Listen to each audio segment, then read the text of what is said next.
are the scenes na inassign sa'yo dito sa... Kasi 3 units ha, bihira ng 3 units natin. Karamihan po kasi yung wala pa siya dito si Diego, kay Miss Maylene, kila Nadia, kila Moy, meron din halo-halo. Kung ano pong ibigay sa akin, kukunan ko po. So hindi particular sa mga bagets?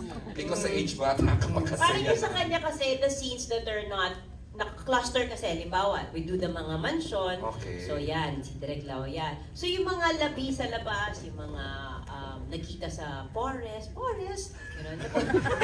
Ay, ikaw yun! Akala ko yung ayaw galawin yung dalawang direct. Ayoko yan, sibigay na lang. Si Rico yun, kasi mas versatile. Kasi mas bata si Rico, kaya pa kumakit ng mga bulto-bulto. Yung sa forest, parang may kamay na papasok. Kala ko may kamay na kaganon kanina. Thanks, Derek Rico. Go ahead, enjoy na MJ. Okay, no, we move now to Alex Brosas. Ay, Alex is here na? Yes! Okay, Alex, thank you sa beautiful write-up, Alex, ha? Asan ka? Here. Sorry. Left side. Alright. Ay, right side, sorry. Okay.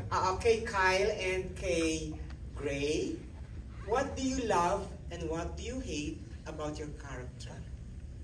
Okay. Lagot.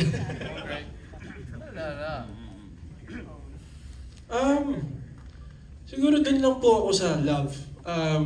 Laging tinuturo po sa amin, never hate your character. Never deny your character. Kasi ikaw pa rin yun at the end of the day. Learn how to love your character. Para sa akin po, gusto ko po kay Moises is yung pagka-pure niya. Yung kung paano siya magmahal, bigay lahat. Kung paano siya magtiwala, bigay lahat. At kung paano kahit hindi para sa kanya yung ginagawa niya, basta alam niyang nasa tama siya, gagawin niya. And it's something na feeling ko maraming makaka-relate po sa sobrang sama ng mundo ng ngayon, sa dami nangyayari po sa mundo natin. Kailangan natin ng hope katulad ni Moises. And I feel like that's something na talagang dapat abangan po ng mga tao. Totoo yung definition, one of the purest characters he has ever portrayed. Yes, po. Thank you, Pulot. Charot lang. Gray. One thing that I love about Justin, na super similar po sa akin, is his determination. Kumbaga, nakita niyo naman parang sa second time ko po i-watch this presentation, and his passion for his race car driving right now, that's the only thing in his life that matters to him. At parang ganun din po ako. Pag may something ako na gustong makuha o gustong ma-achieve, I'll only focus on that one thing. And what I hate about him is his means naman. Yung kung paano niya po gamitin at tinitear down yung mga ibang tao in such a brutal way, especially in this story, is something I disagree 100%.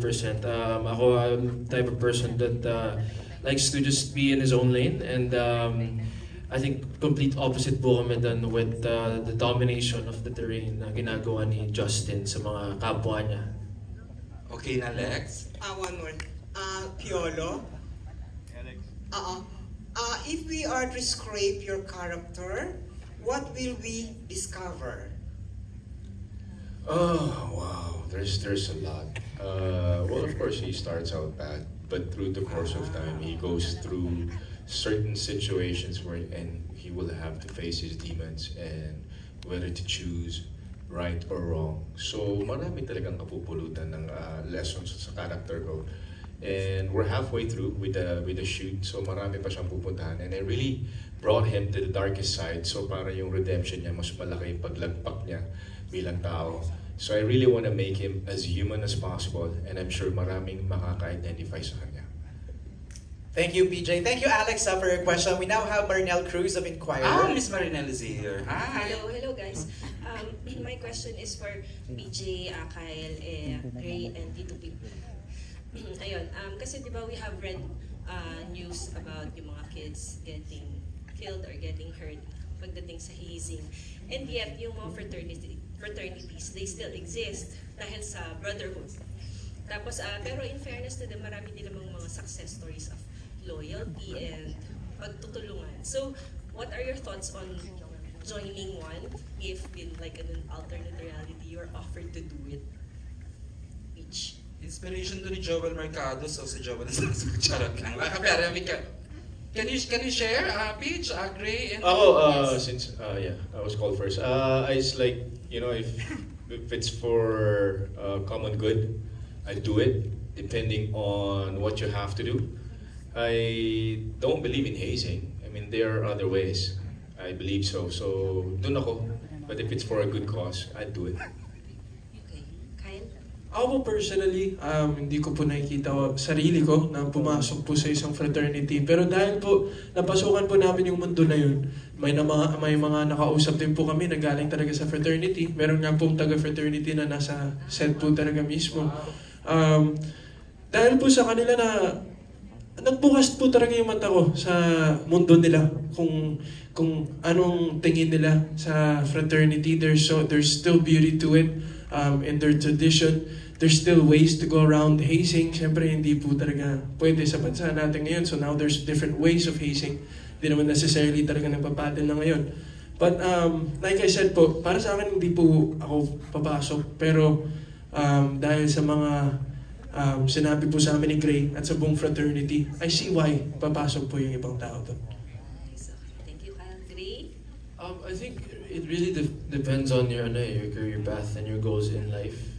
I consulted a lawyer friend of mine na nagsumali sa isang fraternity and went through the whole process. And sabi niya kailangan talaga, I think it's a system that we live in today, and it's the reality na since generations nga po na nangyayari. And if you really want to be integrated into, let's say, law, which my character is in the same career path, you have to do it if you really want to get advantages in life. Pero the process nga po, the means to justify the end, diba? I think yung hazing and the over-excess of violence is not needed, especially in this kind of scenario. Hindi po talaga kailangan. I mean, in life naman po, diba, we test everyone, we test relationships, and we test trust. We don't necessarily use violence in those situations. So, bakit sa isang fraternity kailangan ba gawin po yun? I mean, especially in an educational environment, hindi naman po talaga kailangan. The point of education is to learn as much as you can and to meet as much people as you can, and just have a lust for life, and learning is a lust for life. Well said, Gray. Tito Pip, bilang kayo po yung leader ng fraternity. Okay. Revealed na ba? Ako yung leader eh. So anyway, like these guys here also, I mean, I'm not for hazing. And I believe it's being outlawed already, di ba? Pinagbabawal na talaga yung hazing eh. But I think the grand thing about being part of a fraternity is the bonding, the solidity of the friendship that grows na as time progresses. I don't know how it is because I've never been a member of a fraternity, but you'd notice and you'd hear from the stories, and comparatively speaking, for the older ones, the ones who started it, graduated, most of them are have successful businesses, or some of them are lawyers and everything. But the bond between them remains strong as when it started. And I think it is more that relationship. Para bang kami rin mga artista, di ba? If you think about it, pagka gumagawa kami ng series, di ba? The 2 or 3 months or more na magkakasama kami, habang tumatagal kayo, yung hindi nyo masyadong notice, but the bonding becomes stronger. Eh lalo pa siguro yung fraternity na years on end, di ba? Whatever they have sworn to follow and to be part of, they keep it talaga honestly, and they honor it. So I think maybe I would join one, except for the hazing part, the violence. Okay. Thank you, Tito Pip. Last question nila po for the two ladies, Miss Mylene and Aiko. Please share what you can about yung dynamics between Mercedes and Attorney Divine. Aix, magkakaroon ba ng parang katulad sa mga meme-worthy scenes galing sa Wildflower, di ba? May ganon. Ayun. Pa-share naman po, ladies. You wanna go ahead? Okay. Since ang backstory kasi ni Mylene dito, she's a beauty queen while I'm a lawyer. She always feels parang insecure kapag magkasama kami. Beauty and brains. Oo. So, may revelation kasi about the way na mangyayari na marirealize niya na, oops, maling tao pala yung, basta, hindi ko pwede ikwento kasi ma-spoiler alert siya, di ba? So, gano'n. Anything to share, Miss? Yun na nga. I thank you. Yeah, yun na nga. So every time nandyan si Divine, yung character ni Miss Aiko, parang I become, my confidence just really, is just always shattered. Grabe naman. Yung collective sigh na yan. Parang gano'n. So, kita naman doon sa mga eksena, di ba? Wala nang parang masaya naman, biglang pag nandiyan si Aiko, parang natitense ako. Kulang sa asin, oo nga. Oo. Kasi buisit siya eh. Kasi galing niya, talino niya, gano'n, ang ganda niya. Yakap siya ng yakap sa asawa ko. Punyeta.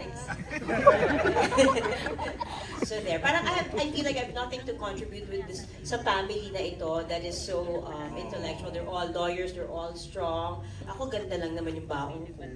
Wow. Thank you, ladies. Thank you, Marinel. Okay, we're down to our last 3 questions. MJ! Yes. Pagbigyan mo ako, I'd like, dahil na-amaze tayo sa ganda ng mga vlogs, trailer, teasers, I'd like to congratulate the team of Miss Gina Sanchez there, and Winter de los Reyes. Ayun pa mga taga-CCM. RCCM. Basta Piolo, Miss Trina yan. Thank you very much. Okay. Third to the last question from Jay of Certified Kapamilya. Kay Daniela. Daniela, the question is, dahil sa husay mo sa senior high, nabansagan ka ng netizens bilang new gen kontrabida. Pero this time around, parang medyo mabait ng character na gagampanan mo. How was the transition? It's difficult. Actually. Kasi parang when I started this role, parang, I don't know if it's Direk Andoy or sinabihan ako na parang, huwag mo masyadong tapangan kasi parang sobrang sanay ako kay Z. I've been doing her for how many months. It's a big jump. Right. It's a big jump sa role na to. So, it's difficult.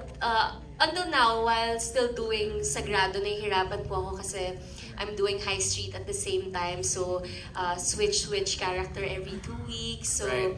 Yeah, difficult but hindi naman po nagrereklamo. I'm very happy. Right, it's a blessing. It's work, yes, di ba? It's a challenge. Ang ganda naman pala ng training niya. First teleserye, Andoyra na, di ba? Oo. Shaina, kamusta naman katrabaho si Kyle? Bilang ikaw ang ate. Pakahirap? Hindi. Opposite ng mahirap katrabaho. Really? Kung ano po yung napanood ninyo kanina, actually, no acting yun. Di ba usually kapag magsisimula ka ng isang proyekto, ini-effort mo talaga na magkaroon kayo ng chemistry, mas lalo na kung isa kayong pamilya. But kasi si Kyle, I worked with him months before sa It's Your Lucky Day. So nagkaroon na kami ng bond doon. Kami naman ni Tatay Joel, I've known him since, wag na po nating dalhin doon. Nagkasama rin po kami sa probinsyano. So, yun po, effortless and I guess yun yung, hindi ko ma-describe, baka yun yung magic, yun yung chemistry na hinahanap nila na I'm very fortunate na hindi ko kinailangang trabahuhin talaga. Because, organic na lang. Oo, and also dahil they're very generous actors, kapag nasa harapan kami ng camera, hindi mahirap din na magbigay kasi sobra silang generous na magbigay as co-actors. Magreklamo ka pa ba? Si Tatay Joel ang kasama mo sa eksena at si Kyle. So yun po. So, doing our scenes, hindi siya naging mahirap. Definitely. And yun, very heartwarming. Kagaya po ng napanood ninyo. Ganon din po kami, pati sa likod ng camera. Alright. Thank you, Shaina. Thank you. Our last question, a set of questions manggagaling kay Wilson Requiza ng Kapamilya Channel, Alt Kapamilya Channel. For Direk Andoy, maybe Kuya Joel Mercado can also answer this. Fraternities though can be a sensitive topic. How did the production approach this theme in a respectful and insightful way? Kaya mo yan. Hindi, ang iingay kasi hindi ko narinig. Sensitive daw yung topic ng fraternity. So paano ang approach na ginawa ng production to make it, respectful and insightful? Dapat si Genesis ang sasagot daw. Oo, pero ako na naman ang tinanong nyo. Hindi na nakalagay direct, ha? Hindi kita pinupuntirya. Pangalawa na ito. Oo nga. Okay, ganito yan. Ganito yan. Kasi syempre, nakalagay dito sa script, di ba? May script naman kami. And yun naman yung susundin namin. And also kami, as filmmakers, we also did our part na mag-research on how to deal with it. I know it's very sensitive, and isang mali lang na nuance o direction na binigay mo dun sa mga artista, baka ma-question kami. Diba? So kahit kami rin, very sensitive din namin ginagawa yung mga eksena. It should be truthful. Nandun na lang kami sa ganun. Na, since itong fraternity na binuo namin, hindi naman fictional naman din siya. So we have our own rules because sabi naman nung consultant namin from a real fraternity member, na kanya-kanyang fraternity may kanya-kanyang set of rules. So yung ginawa namin, yun yung at least tamang pronunciation, di ba? Yung Sigma Gamma Psi, di ba? Oo, bakit? Ayaw nyo ba? Hindi tama nga, kasi ang daming ganyan na mali-mali ang pronunciation. Oo. Ito perfect. Tama. Go MJ. Alright, see, you wanna add to that, Genesis? From the start naman alam namin na sensitive na yung topic, sensitive yung fraternity. So nag-research kami para makita naman namin yung side nila, bakit sila sumali, bakit nila ginagawa yun. At sa pag pinanood yun naman yung series, yung teleserye, makikita yun naman na hindi naman lahat masama. Hindi naman lahat ng ginagawa ng fraternity masama. Binabalance ito. Yeah, actually, kahit walang actually, it's about humanity eh. Yung humans inside the fraternity. So merong mga iba na parang sakay lang ng sakay, at meron ding iba na naku-question nila yung moral values nila while inside the fraternity. Right. So parang may mga character development na they're already part of the fraternity, and then they saw this na uncomfortable sila because as their character, true to their character, mababait naman silang mga tao. It's just that nagkamali sila dun sa mga decision nila nung una. Kaya nagkaroon sila ng mga realization. Kaya ang sarap gawin dahil kahit yung mga bata meron silang mga realization na parang ganun po pala direct, no? Sabi ko, oo. Natututo tayo. Parang sunod ng sunod. Right. Thank you, Direk. Maraming salamat. The last question is for Piolo Pascual. I don't know if this is a spoiler question, pero ang tanong kasi ni Wilson is, how does your character's relationship with the younger cast members, Kyle and Gray, develop throughout the show? So hindi ko alam kung medyo spoiler question to, pero... It's hard. Of course, it was already shown that Gray is my son, and he's my only son. Whereas Kyle's character is the one I really helped to become part of the fraternity through my son. So I used him as a pawn as well for something big that will be exposed, or siguro itatakal yun after midway ng show. But it's really nice working with these two guys because they're really, what they bring to the table is something na may inspire ka. You know, like, hindi sila basta nakikinig sa director o sa acting coach. They bring in something else na sa kanila mismo nanggagaling. So as my character is progressing, sila mismo, they do their homework by suggesting and also talking it out with the directors. So ang sarap nilang kakolab dito sa proyekto ito because hindi sila yung tipo na kung ano lang sabihin gagawin nila, but they also have something to contribute. So, yun. May input din, kumbaga. Thank you so much, Piolo. There you have it. Those are our questions for our media conference. Maraming salamat.